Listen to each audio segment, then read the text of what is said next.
Welcome to Fireteam Chat, IGN's Destiny show. Thank you so much for joining us today. Joining me in the studio today is CJ Gibson. What's up? And Stephen Rue. Hello, everyone. Stephen Rue does a lot of gameplay of Destiny, Fortnite, PUBG here on IGN. And he's backpacked me through trials before. We've done many Destiny activities together. He works with my team here at IGN. Yep, Destiny is my boss. Yes, yeah. So what kind of content are you creating here?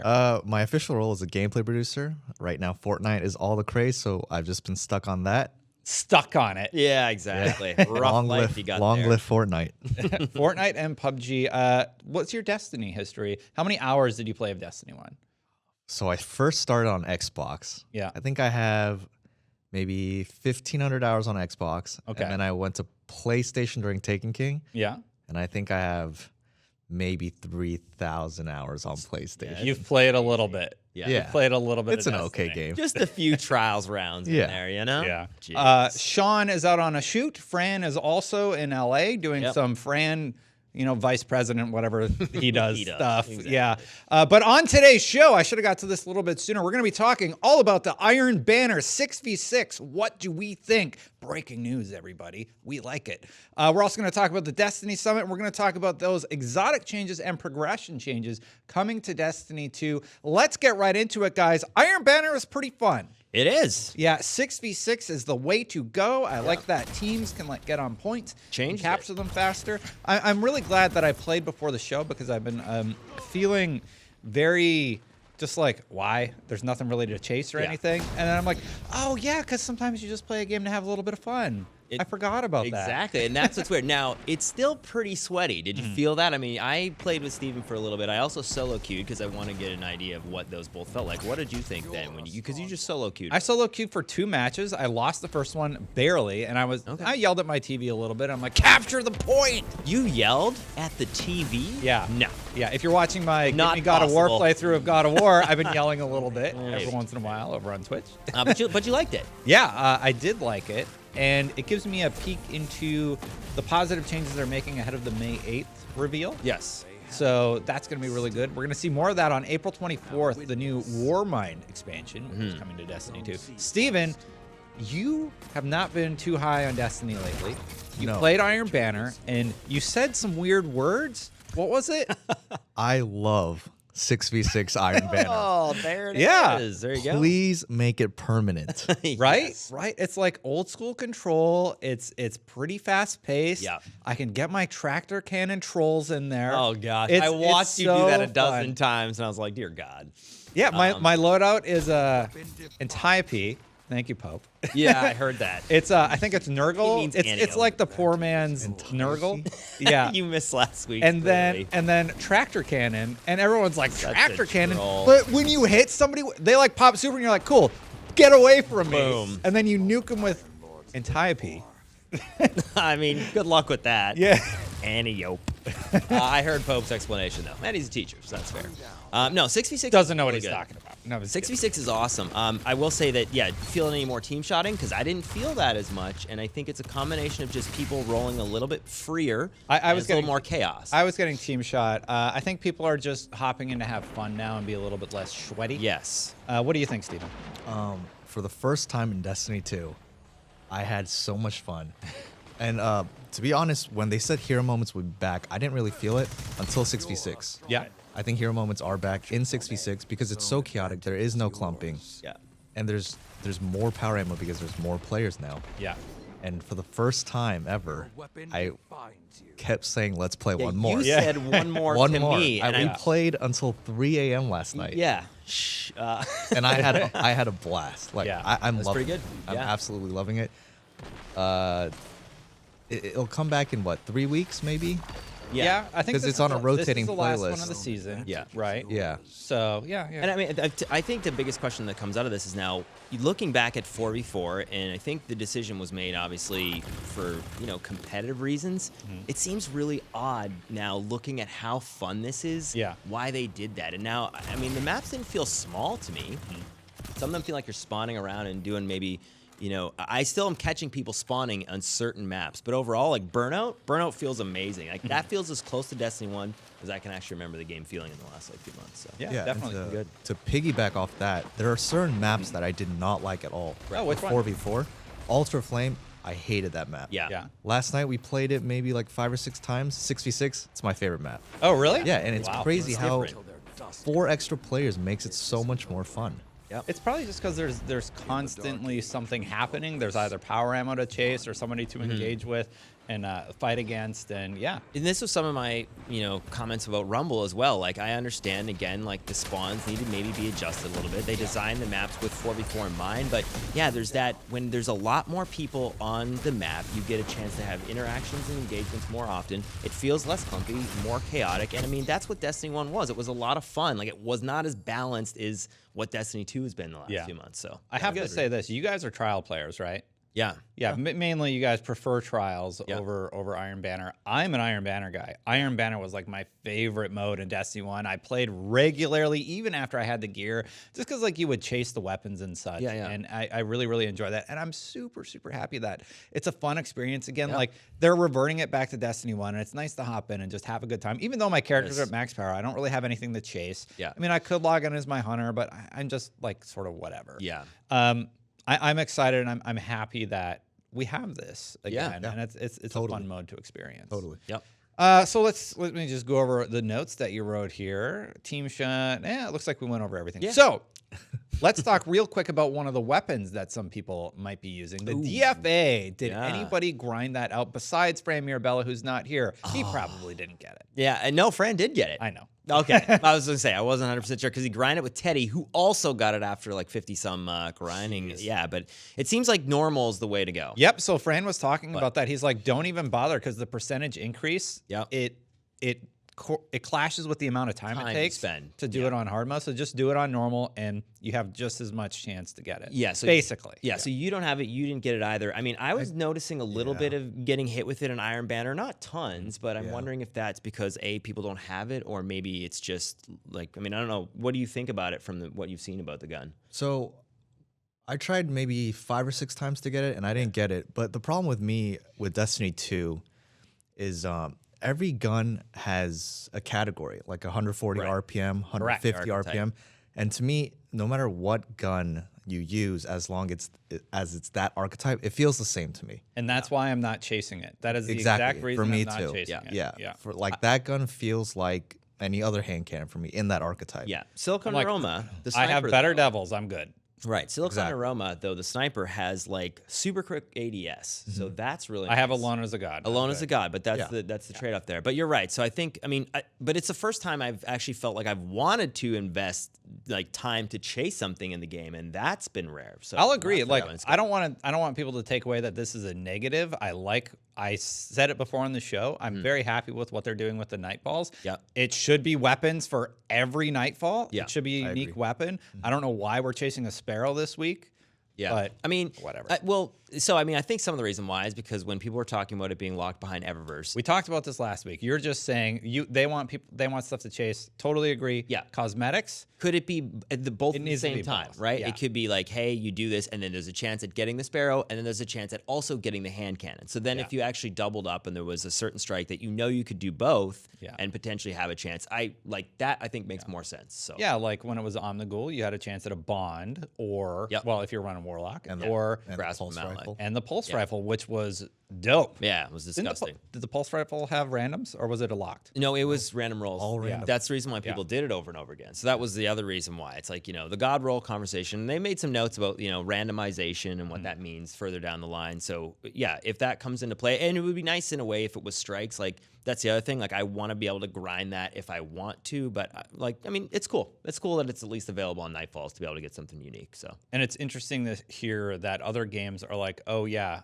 and it will be dropped with a random roll on it because they're learning that like, oh hey, people want to chase the minutia different set of perks for each weapon. I mean, this is a conversation we keep having. Like, some people are for random rolls, some people are against. The issue is, I think, for the people who are against it and felt like that it's not a good grind they wanted, it's not replaced with anything. So there needs to be something else to do if it's not random rolls. Yeah. And there really hasn't been much else to grind for in Destiny.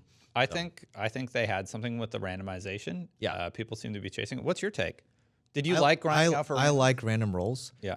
I think they need to find a balance between it, because in Destiny 1, while there were a lot of random rolls, you could get, for instance, Omnigul, you could get a Grasp of Malik that was borderline useless, Right. because it didn't have stability or anything. Yeah. If they could find a balance to make every drop useful, but other drops more desirable, And others. yeah, then that would be nice. You could get actual trash rolls that you just delete immediately. Yeah. I mean, this goes back to But the that's- conversation we keep It's having. like pulling yeah. the slot machine, Yeah. right? Yeah. Did you hit the triple cherry or did you hit the jackpot? Yeah. Yeah. But I mean, but at least now, and this is, I think, what's exciting about exotics, because they're finally looking to be a little more exotic. Fantastic segue, CJ Gibson. It's like I wrote it. Let's talk about that. So the exotics in Destiny 2 have been teased. They're getting a dramatic revamp, as we know. We got to look at Rat King, Skyburner's Oath, and Graviton Lance. they look dope. They do. Why didn't the exotics, why weren't they like this from the launch, though? This It's is- just kind of nuts. This is a very good question. I think I know why. I mean, I can offer Yeah, a take on it. I think they wanted to play it safe. They wanted to be balanced. Balance. Right. And now they're just like, let's break Let's everything. break the game. Yeah. The I mean, title of the show is going to for be PvP. Destiny, something along the lines of Destiny 2 Exotics will break PvP, and that's awesome. It's like, It really is. they're just like, let's break everything. Let's just let people break our sandbox Yep. and have fun with the game. Rat King looks so fun. Yeah, I wish it's that was crazy. the exotic that we got. Yeah. Graviton, I What's will up? say somebody shot a rocket in there, though. I know. So that it looked first, a little that bit. first shot. They it showed the looked a- video, and yeah, then you're yeah. like, what's happening? But then they did the second shot, and it still looks OP. It's like a different version of Outbreak Prime in a way with the Yeah, you know, yeah, little- it does. the look like Seekers. Outbreak, Yeah, The Seekers Seeker are cool. thing. Yeah. But Yeah. that you're right, and I think they did this intentionally for PvP, which at this point nobody's like caring. Like that was the #1 complaint, that PvP was so balanced that everything felt the same. Finally, and Skyburner's Oath, Yeah. hip firing when you jump through the sky. Hipfire seeking mini That explosion. looks awesome. That That looks looks super cool. So, That's how it's done. Yeah, and it's just it's like, exciting. all right, Bungie still got that magic. Yeah. They know what to do. It's just, it's very strange to me that they just didn't go for it. It's the balance, man. It's PvP versus PvE. Like I keep Yeah. saying, I think, and even if you think about a lot of these decisions when we covered the event back in May, all those things really surprised me. And it goes back to 2 primaries and 1 power, 4v4 only on all maps. Like all these things seem to cater towards like the hardcore PvP crowd. Yeah. And that didn't seem to work that well.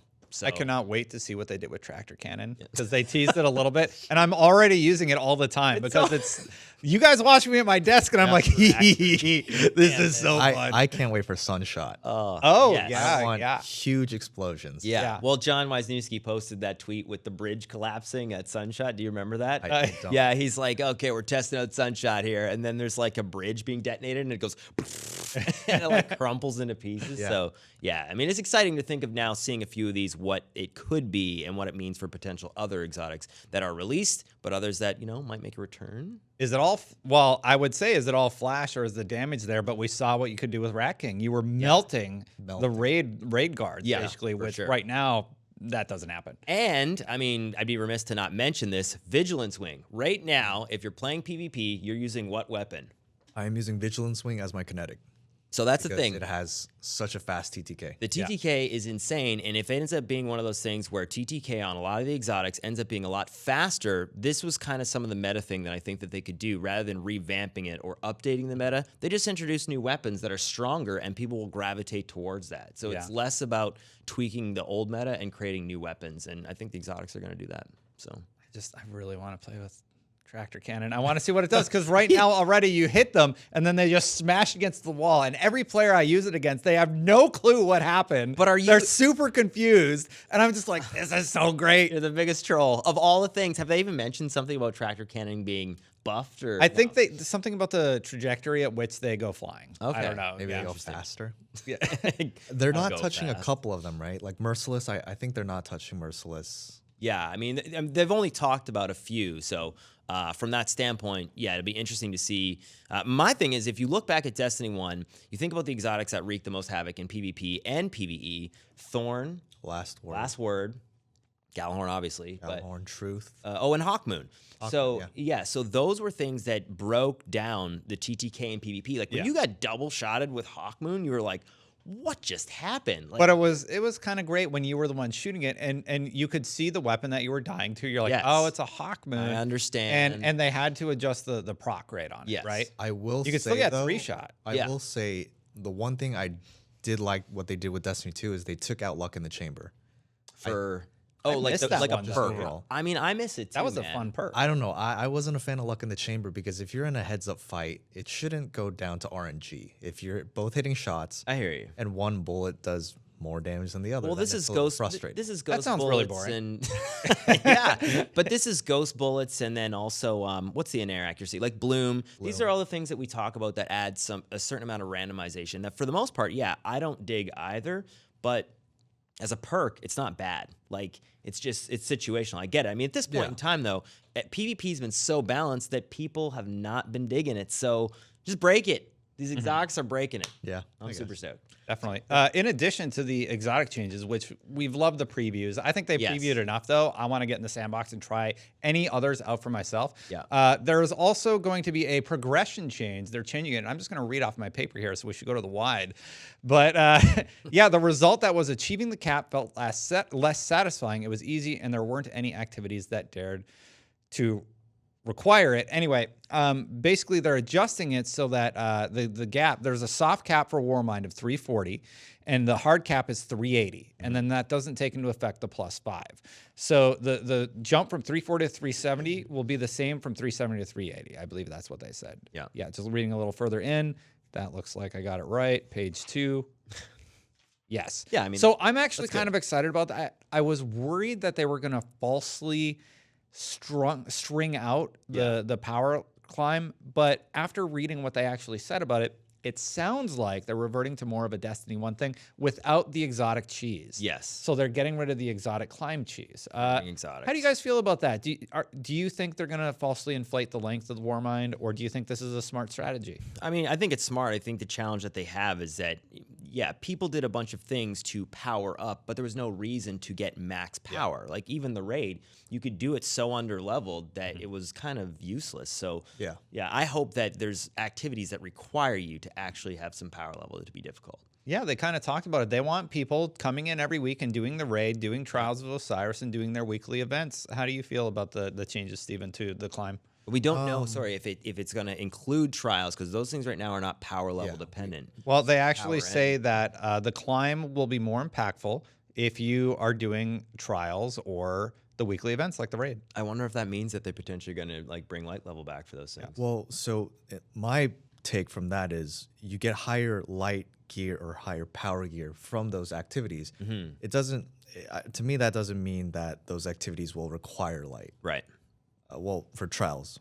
Yeah. But I'm a PvP guy, but I love the grind to get to max light when the game first comes out. Yeah. Or when content first comes out. Yeah. And because it was cool. It's like, oh my God, that guy's at light cap already? Yeah. How did he do it? And I think that's what makes Destiny so lovable. But do you guys remember the Destiny 2 grind? It was just public events. Oh, yeah. Yeah. And that was not fun. Yeah. And I'm sure they've learned from that. I'm excited for what they're changing. I wasn't very optimistic about Warmind, but after the 6v6 and the exotic videos, I'm getting optimistic. Yeah, me too. I'm getting excited. Now, campaign-wise, I'm still a little bit nervous because of the development time that they've had with it. I hope the story is better than what we were given for Curse of Osiris. Yeah. I didn't love the Curse of Osiris story. I mean, you can read my review on IGN.com. So we're gonna see what happens with Warmind and go from there. Yeah, I feel like if Curse of Osiris had a little bit more of a post-game grind, because the campaign's one thing, it's all very easy. That's where I hope there's a little bit more challenge to it. Right now, we'd be remiss if we didn't talk about a game that just came out, God of War, which is super exciting. fantastic. That game is great very- progression loop. Great progression. It's difficult. Like, it's actually a hard game. I'm but planning on giving God of War mode. Just there saying. you go. Yeah. and so I'm playing through it right now, too. But there's something to be said about games that feel like they have a nice progression and that are difficult. Like Destiny 2, coming into it, from a campaign standpoint, felt way too easy, and there was nothing to do after that felt difficult besides the raid. So I'm playing Gimme God of War, hardest mode, right? And every time you pass every encounter, you feel like a god. Accomplishment. A god. It's like an accomplishment. It's like, yes, I statted properly. I put the runes in the right slots and everything. And I'm like, oh, there was a game where I used to get this sort of feeling when I figured out an encounter, figured out the best DPS. And God of War has that right now. And I hope Destiny learns to bring that back. And that's the balance that I think they were trying to achieve, and I just think they went too far in the opposite direction, right? Like, I mean, we all remember, Val Stark. Like, it took forever to kill him to the point you're like, saw it, and you're like, well, see you later. Yeah. You just, it's Val's this week? I'm good. I'm out. I'm just like going to queue up the remember next that, raid. So, and that music is, oh, dear God. It's still. Enter the war with the Cabal. Exactly. Yeah. Oh, no. Yeah. So, I mean, I understand some of the decisions why, but too far in one direction. I'm glad they're kind of making a pivot back. And yeah, I hope that there's other activities that get released where strikes feel like they're difficult. Would you guys like power level to come back for trials in Iron Banner? I mean, Yes. yeah, okay. Interesting. Steven? I want it to come back for Iron Banner because that's Not trials? trials. I don't mind it not being there because their decision to not make it light level based or powerless. I keep saying light level. That's all good. Allows more players to play, Yes. which is always a good thing. I think Iron Banner is a weekly event that you play to get light level. But I think for trials, it should just be the gameplay itself. Anyone can play and get the loot. I remember when I would hop over to my Xbox character that was super low and I'd hop into Iron Banner for the week and I'd be like, if I get a kill, really I've won because I am way under leveled for this event. But I think that's good. I agree with Steven. Like the power level thing as a barrier to entry for trials was not good because the competitive PvP guys just wanted to play it. Even right now, playing through the campaign to be able to play trials on your second and third character, that's a bit of a grind too for those people because they don't want to do it, right? Yeah. So it's good, but I agree with you. Iron Banner, I think it should be power level enabled. Trials, no. I don't mind it not being power level enabled. Yeah, I agree. So with all this stuff in mind, you guys seem to be pretty excited going into May 8th. What do you think is going to happen with the PvE sandbox versus the PvP? Do you think it's going to be positive? Do you think PvP is going to be a disaster for a while? I do. But I think PvE is going to be a blast. When you say disaster, what do you mean? I mean, like, it's going to be, everyone's going to be figuring out what to do. You're not going to be going up against the same archetypes. Good disaster. A good disaster, Right. yeah. Yeah. Disaster, but in a positive way. Destin is being positive today. Yeah, It's like, believe it or what? not. Yeah. What do you think? PvP, they're not gonna. I want them to lower the TTK. Right. I'm an advocate of that. I still am very iffy on the 4v4. If they bring 6v6 as a permanent playlist, I'll be in that mode. For the PvE, I'm pretty excited. Can I give my little insight on the PvE? That's why you're here.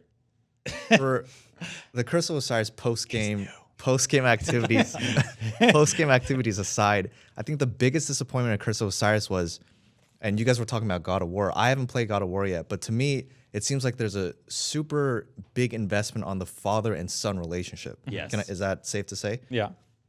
For Curse of Osiris, Osiris was this character that we haven't seen for three and a half years in Destiny 1. Actually, never really, Yeah, right? never. Yeah, But there was always lore about it, grimoire about it. yeah. People wanted to know more about him. And we were so invested in the character. Curse of Osiris just felt like a huge dud. It did not live up to the character that we imagined. Yeah. For Warmind, I want to be invested into Rasputin or whoever it is, Charlemagne. After the campaign is over, I want to feel satisfied about waiting 3.5 years for this character. Right. If we go into Warmind and kill whatever it is, and that's it, I'm going to be super disappointed. Or if he's like, you did great, Guardian. I've made this world of infinite realities, but really you're only going to get like 3 or 4. See you later. You know, also goodbye. Yeah. You'll I wanna never feel see me again. some attachment That would be to the bad. campaign. Yeah. And I want the campaign to feed into the excitement of going into that raid. Yeah. And I know we're not getting a new raid, right? We're getting a raid Yeah, layer. it's a raid layer. So it's not going to be a Rasputin-based raid, but I want the campaign to make the player base feel excited. And I feel never like want another Bungie raid has layer. that problem. Well, so here's the thing. I actually don't mind the raid layers overall. Like I think like Argos and like Eater of Worlds was really good. But I totally feel you on the disconnect with the actual campaign or what happens in the campaign versus post like Yeah, and I think that's why Taken King was such a great expansion. as well. Yeah, The campaign led directly into the raid. Yes. You killed Oryx, and then you have to kill kind of. Big Daddy Oryx. Yeah, Exactly. Yeah, But yeah, and even Crota, right? For the Dark Below, for all the problems that if you look back that people complained about, it felt very progressive in that, okay, we're fighting up, we've heard about this baddie, now we're gonna like take him down. Yeah, and that does feel there's a disconnect they bring between that the back. campaign and the raid. I love the raid layer. Yeah, it's really good. I am excited for the raid layer, but I am getting kind of sick of that theme, the Callous theme. Right, Right, that's yeah. what I'm saying. I don't Yeah. want to like be given a raid and then be given another piece and another piece and another piece of it, Yeah. all going to that same place. Yeah. I don't like going to the raid planet. Exactly, I don't like yeah. that. I liked in Destiny 1 that they all had sort of a unique theme. Different theme. Yeah. They kind of do that with this, but you always go to that ship. It's still Cabal. And, Yeah. Yeah. And I think we're just a little jaded on that right now. Yeah. Well, that was the other thing. I mean, that's a #1 request when I look at Reddit and everywhere else. It's like, we want a new enemy type. We want a new character. We want a new planet that feels, I mean, and obviously it's going to be Mars, so we'll see what they've done with it, but there needs to be some kind of new faction or enemy that feels different. Why do you think it's going to be in Mars exactly? Well, I don't know. Is it... The leaks? well, yeah. I mean, so we have... Snow caps. on Exactly. Mars, Yeah, right? Snowcap Mars. Like, we have no official... Did you guys see that tweet? I think it was Eric. Yeah, Eric Osborne. Did you see his tweet? He retweeted NASA, I think. Oh, really? Yes. Yeah, I NASA did was see that talking as well. about the snow-capped dunes of Mars, and he retweeted it, and he said something witty, but I think it's gonna be Mars. All right. Well, that would be pretty interesting. The final topic we have this week is we just want to talk a little bit about the Creator Summit. So a lot of Destiny creators are going to Bungie to kind of give them direct feedback about the May 8th DLC and what they think of it. And yeah, so I just want to talk about that. We got YouTubers, live streamers, and various community members, podcasters going. And yeah, so what Deej actually said about it was, Thursday and Friday, we'll be honored and humbled to host a small but insightful sampling of the community here in our studio. They'll be here to give us their opinions on our goals and on our plans. Some of them you know, some of them we know. We want you to know that this is not the only way we're gathering feedback about Destiny 2. Because they already do this. They do this every week. I'm glad that the content creators are there and that they're giving this feedback. Yeah. But having spoken to Bungie in the past, anything I tell them, anything feedback-wise, they're like, oh yeah, we had those conversations. Yeah. You know. So they are collecting that data. Yeah. They know what people want and the adjustments that need to be made. Which is why it's so shocking to me, like, how did Destiny 2 end up the way it is? And I'm hoping that the May 8th adjustment happens. So it's interesting when you list In all a the positive different, way. let's list all the different people who are there. Yeah. The challenge is, I mean, even when I've done a poll for something, is there's a varying degree of people who want different things of the game. There's like PvP, there's PVE, there's the lore, side of things. So it's hard to please a diverse group of people and then still feel like you're doing the thing that you want to do. So yeah, I hope that they have a chance to get it, to talk to them and even see some stuff. And yeah, I don't know. Obviously, there's been embargoes on some of its stuff. That they're going to talk. It's coming about, soon. But yeah, it's probably April 24th will be the Bungie reveal, and then the 25th, then the 25th or something. Yeah. Or the 24th will be when embargo's up for everybody. Then they usually do a stepped embargo, right? Yeah. So like a 3-tier thing, and then May 8th we'll all get to play. Yeah. So. So some comments that you took down, CJ, from YouTube chat, for example. Daniel Reeve Force says, seriously, the real reason Bungie are bringing streamers and content creators in is because they want you as community leaders to start the hype train for the next DLC. I mean, that's marketing strategy, sort of. I mean, that's the thing. Like, I've seen that comment a lot, and without being a Bungie employee, I mean, there's probably a certain amount of that. Like, there's a lot of people who are, there's some people who are obviously still invested in the community. There's some people who have fallen off the Destiny train and are just not playing it. They definitely want to feel like they're communicating with people, even if it's not the hype train, to just say, hey, you know what? We've heard your feedback. This is the real reason you're here. Obviously, we don't know their intentions. Yeah. So I understand that, that mindset. But, until we actually know or hear from them, I mean, that makes sense. But it's not a hype train strategy. I don't think. I disagree with what this person I said. don't think it is I either. think Bungie can do that themselves by doing their own live streams and showing off people what they say. I think they're bringing in these people to get direct feedback and show the community that they are getting direct feedback from the community, even though we all know they already know this. Yes. Whatever those guys are going to say, fix the vault, whatever those guys are going to say, Bungie has heard it before. Yeah. I don't know from where. But Steven, like, is there any feedback that you think that they're not going to get in this format? Well, that comment is a valid complaint. I can see why a lot of people think that. Yeah. Because there's a lot of people on this list that don't play Destiny 2 anymore. Yeah. But they have large communities. And Gathalion? Gathalion. Most of them. Yeah. But looking at this list, there's a lot of names that I am familiar with that have a level-headed, and they're not just going to feed into the hype. Yeah. And I think at this point in the state of the game, they do have their concerns about the game, and I think they are going to voice them. And I feel comfortable with this group of people talking to Bungie. I don't think it's a hype. What did he say? A hype train for the next Like a DLC? PR hype train, yeah. Yeah, it's not a PR.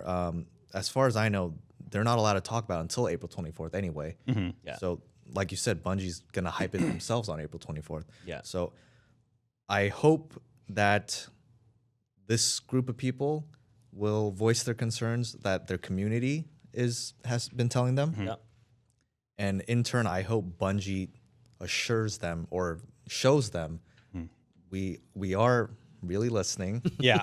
And here's an example. Honestly, I don't want to see their whatever gameplay capture that they do. I want to hear how Bungie is listening to us and what their impressions are about how Bungie was listening to us. I'm hoping that they give them a direct example. Like, for example, like, oh, you guys want to lower TTK? This is what's coming in September. Yeah. And the videos are great in the Bungie blog. I think that's the challenge in general. And I mean, that's the reason why they're all about putting up and not saying anything until they can. So that's the thing, right? Like, that's why I had to pick that comment out. It's like the we are listening thing, that is at the point now where it's been said so many times. It feels patronizing. It feels patronizing and frustrating, right? So that I can understand why people feel that way. But on the other side of it, you know, I've said this about Destiny in general, is there's a part of you that does want to be excited. And there's a part of you that wants to believe in that magic. And it takes a long time to do game development. When you see the God of War creator go on there and talk about all the process in the last like 3 or 4 years and how emotional it is, there's a lot invested into these things. Totally.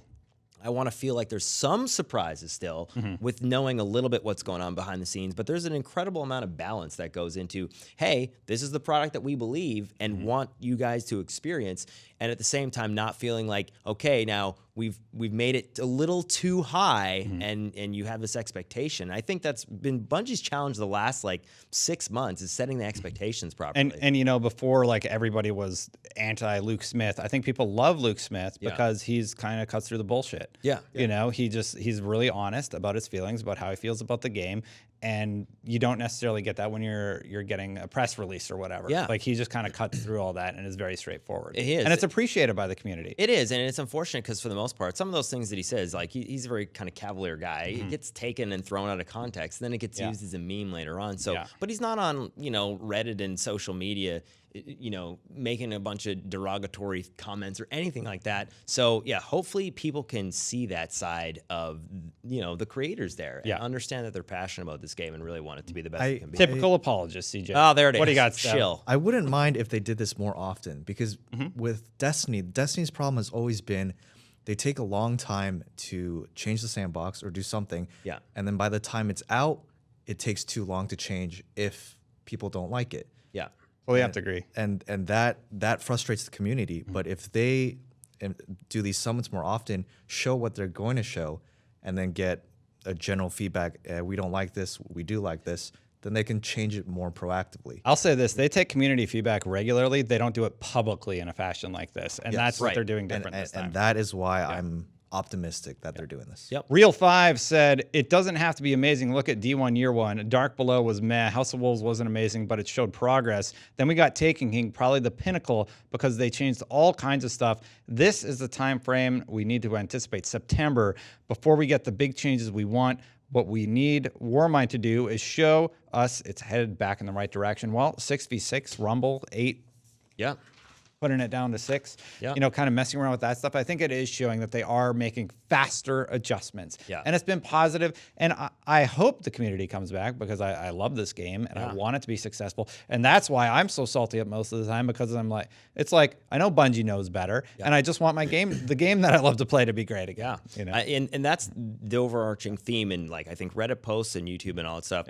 Let us know what you think. Like, I'm actually curious to hear, because a lot of people say we focus on PvP a little bit more than PvE. I think the game should be balanced around PvE. And this is as a PvP player. To me, the Destiny, you know, this needs to be a hardcore esports 4v4 competitive, because that's what Halo was. That and boat has sailed. that boat, Yeah, it's like we don't have private matches yet. We're not getting that. To me, like I felt that that's what they were leaning into at the reveal, and I don't feel like that anymore. And now it's like, make the game broken in the best kind of way that makes PvE super fun, and bring that craziness to PvP. Like, Totally agree. Thorn, Last Word, crazy fast TTK, make Vigilance, you know, the new thing, and everything, bring everything up to that. So yeah, Josh Hamrick made the smoothing out, you know, but that's exactly what they need to do. They need to leave the spikes of personality in the weapons. Totally agree. We are at time for the show. Steven, thank you so much for joining us today. Thank you for having me. Thanks, Yeah, man. people can check out your stuff regularly on youtube.com/IGN. Yeah, and you guys can also follow me on Twitter at